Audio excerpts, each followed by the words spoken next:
All right, people, I'm talking about the jealousy.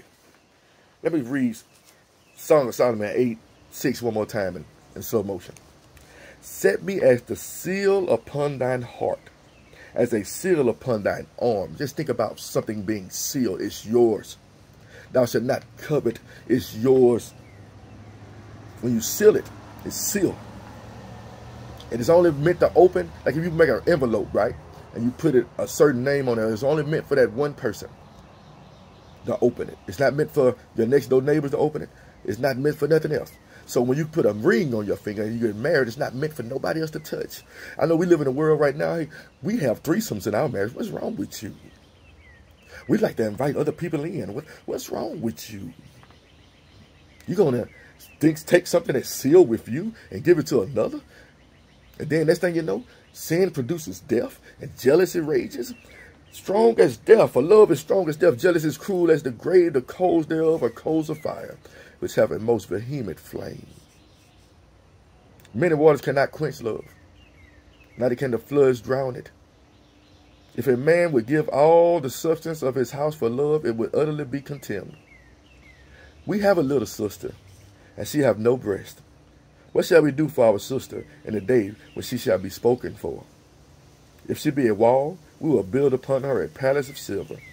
And if she be a door, we will enclose her with boards of cedar. Now just think about this. You want the best for your sister. You watch your sister grow up. You want her to find a good man just like you watch your daughter. You want them to find a good man that's going to take care of them, that's not going to cheat on them.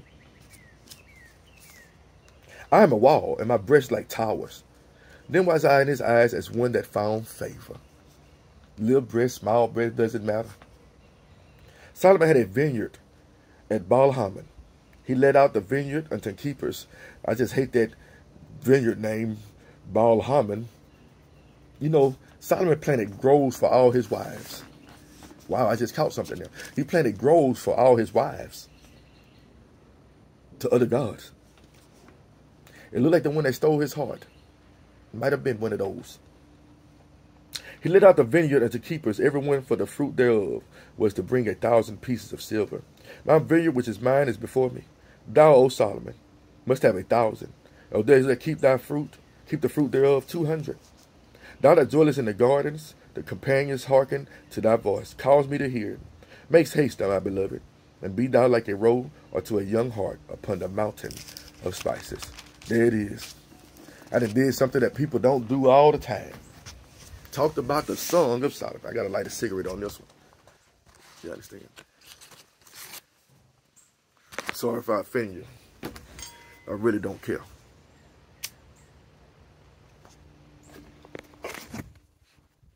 But people, love is important. Marital love. I can just imagine what the women felt about Solomon having 1,000 wives. I'm sure many of them loved him. And I'm sure he loved many women. That's the confusing part. A lot of men are like, man, I wish I was like Solomon. I don't want to be like Solomon. I want one woman. I want to be like Adam. I don't even want to be like David. I want to be like the boys in the beginning. Go back to the basics. But in my life, I done made some mistakes. Been married twice.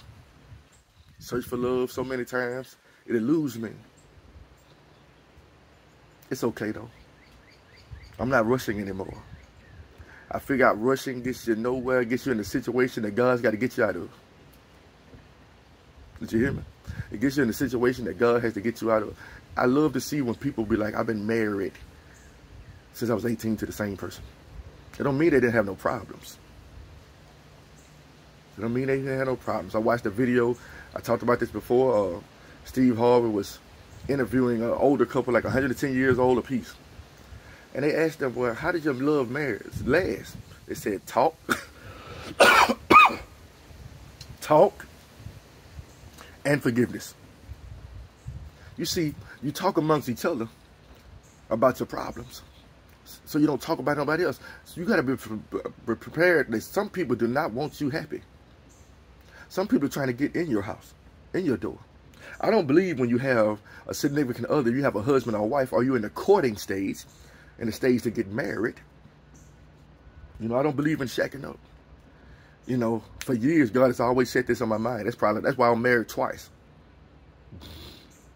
Because I don't believe in shacking up. You understand? I hate divorce, just like God. But it happened. And God is a forgiving God. One thing about I know one thing, that divorce can be forgiven. You know what I'm saying? I know that. You know, and God knows my heart. He knows yours too. But you know, I know people that have been married 8 times, 12 times. It's like, wow, what's really happening? It's that long, you're giving over to something else. You ain't waiting, you ain't patient. You watch the Hollywood stars that's divorced and remarried like it's all good. Like it's no pain. Before they even foot out the door, they already married to somebody else. To me, love takes a while to get over. True love, if you really love that person, you can't just move on the next day. It takes time to heal. You understand? God has to fix some things. You got to realize what you did wrong. Realize what the other person did wrong. You know, if you can make it work again, try. If you can't, don't worry about it. God has a plan. You know. But love is powerful. You know, like, people don't understand when they play with these hearts. If you got one person whose heart and soul ain't in it, and the other person, soul is all in it, let me tell you what that can be considered. Unequally yoked. You know, one person is giving more than the other. And it's not going to work. I know this for a fact. And sometimes when love fades, it's gone. But God can rebuild and replant and pluck up and reroot and tear down and do all these things. But everybody's life is different. You know, I watch preachers and be like, you know, I would never divorce someone. I'm going to tell you something, people. If God ever put me in that pulpit, it's not my decision. It's His. You know, if He put me in that position, one thing about it, you got to understand, back in the day, they allowed divorce, and men divorce people all the time. Yeah, you try to make them work it out, but don't try to force it. You know, you might force something that God's trying to tear apart. And don't take what I'm saying wrong. God would never tear something apart like that. But God's going to do what's best for the situation. You know, I heard a story about an abusive relationship. A man abused his wife. And she prayed. And he ended up going to jail for years. And then when he got out, they divorced. You see, God sees differently from what we see. Sometimes He sees some errors. Only way to be fixed is to tear it apart. And it's for your benefit. He's going to look out for both of you. But He's going to make you learn from it. You understand? Most preachers not going to talk about this because they shy away from it. They're scared of it. I watched one. I would never divorce people. I would tell you to work it out. And then they come, next thing you know, you find out somebody murdered. And you're like, whoa. You understand? Everybody's not on the same level as you. Everybody's not as strong spiritually as you. Don't try to compare relationships to yours. Try to look from a different perspective. Be optimistic. If God allowed it, it's a reason why He allowed it. Do you understand? Yeah. Jesus said because of the hardness of your heart, He suffered y'all to give a certificate of divorce, but from the beginning it was not so. But because of the hardness of your heart, He allowed it. Because some hearts can get so hard that the other person can't deal with it. And God is not going to have you suffer too long.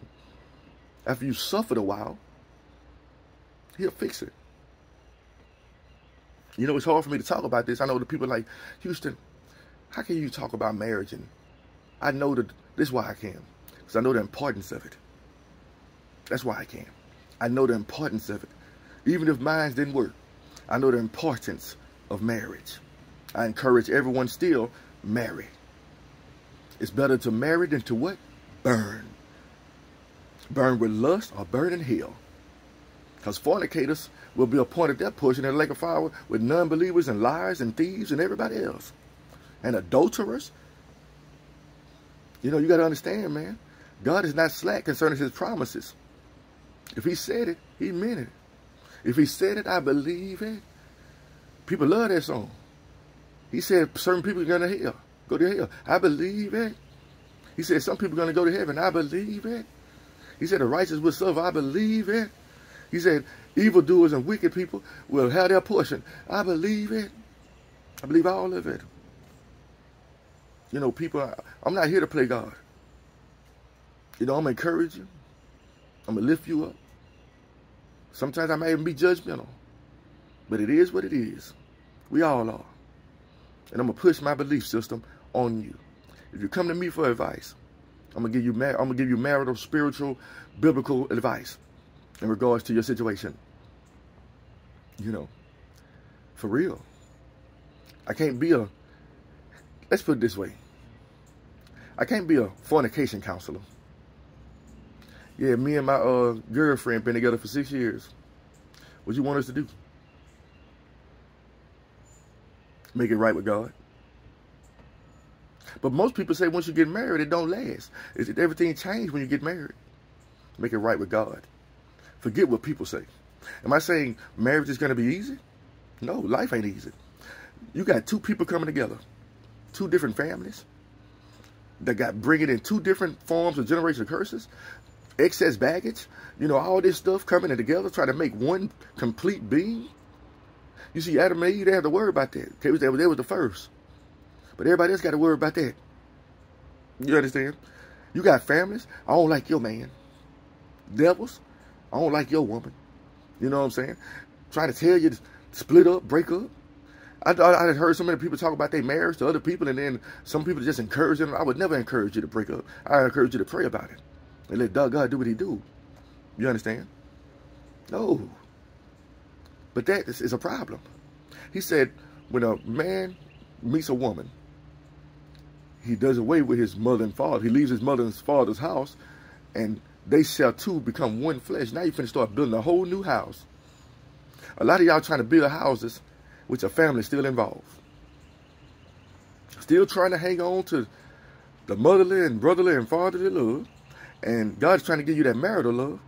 And you can't let go of the bonds that you had with your family members, so you can't give your husband or your wife your whole heart like you should. And you're still trying to please this person. I got to go do this for my mama. I done heard stories, and people have regrets. Like, I was trying to run after my mom and run after my brother, and then my husband left me. I'm just telling y'all something, man. Because once you leave that person, your family members, I don't care.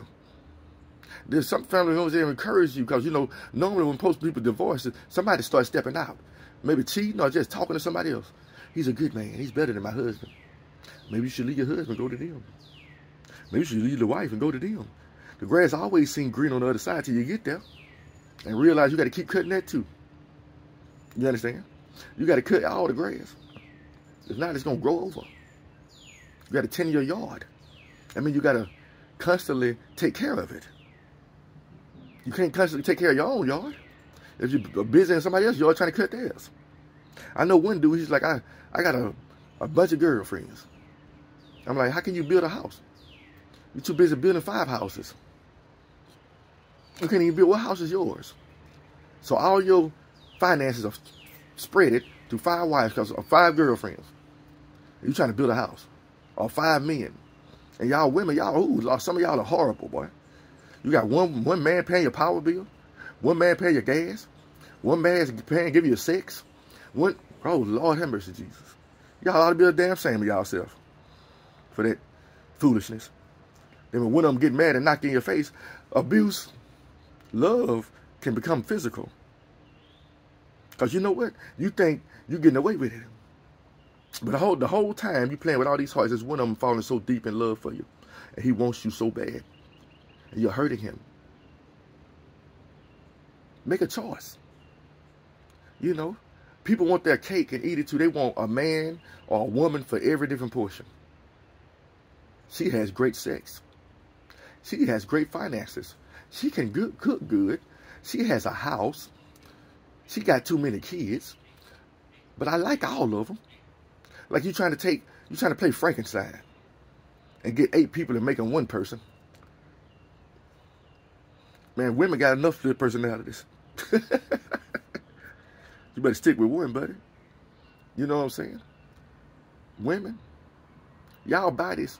You know, you already know society look at y'all differently. Because y'all women. We look at y'all differently. What the society considers a player,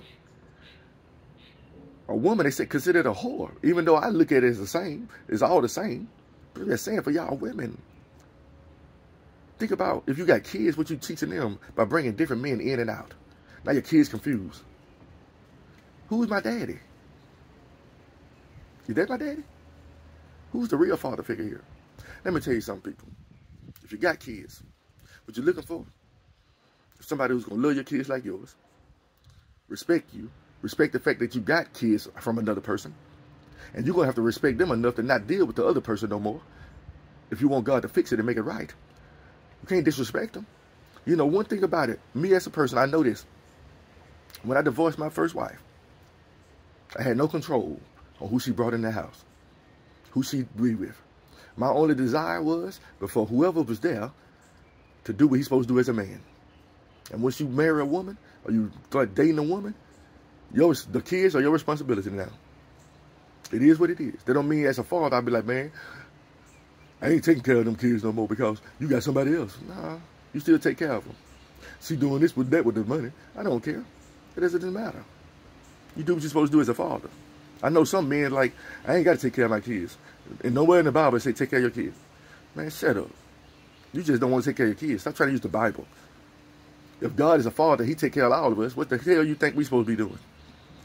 If he taking care of millions, and you can't take care of one.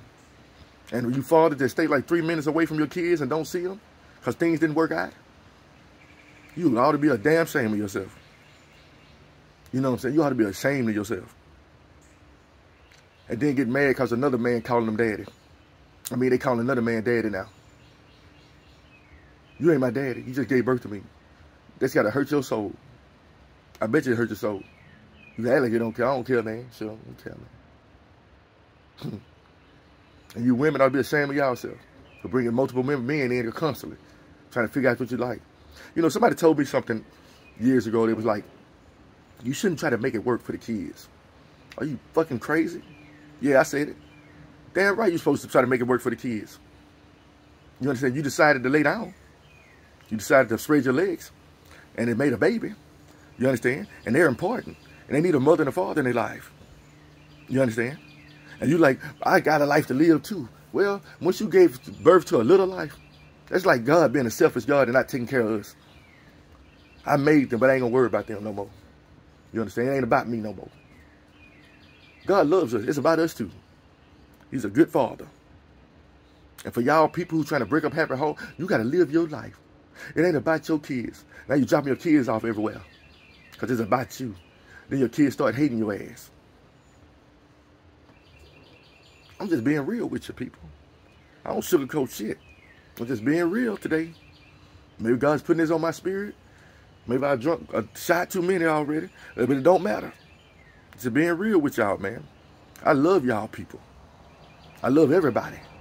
You understand? I just want y'all to know the truth. I'm not a perfect man. I got flaws. I'm still trying to figure this thing out called life. But the only way I can figure it out is with God by my side. Love is important. Sex is important.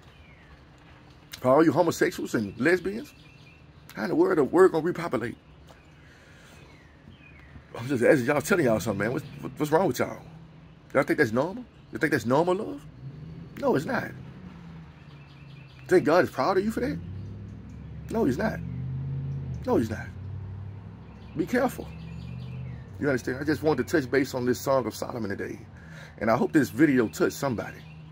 Because we need to hear stuff that people don't want to tell us. Like, stop being a hoe.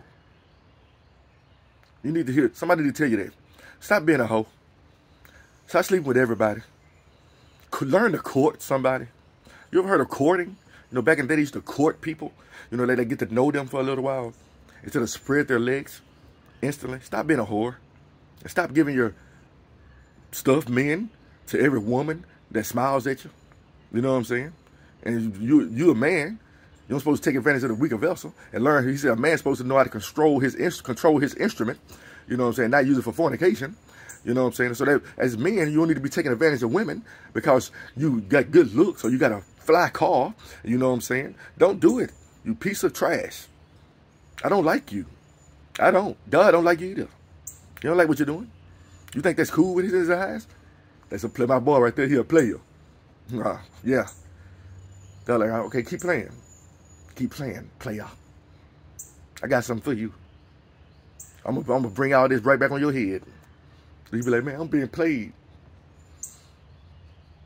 Don't hate the player, hate the game. All right. I hate the game and the player. I don't play games. I don't believe in playing games. When I was a man, when I was a child, I did childish things. When I became a man, I did away with childish things. I'm teaching you man talk right now. So I hope these words touch y'all all in a special way. But read Song of Solomon sometime. See what love is all about. Have a blessed one.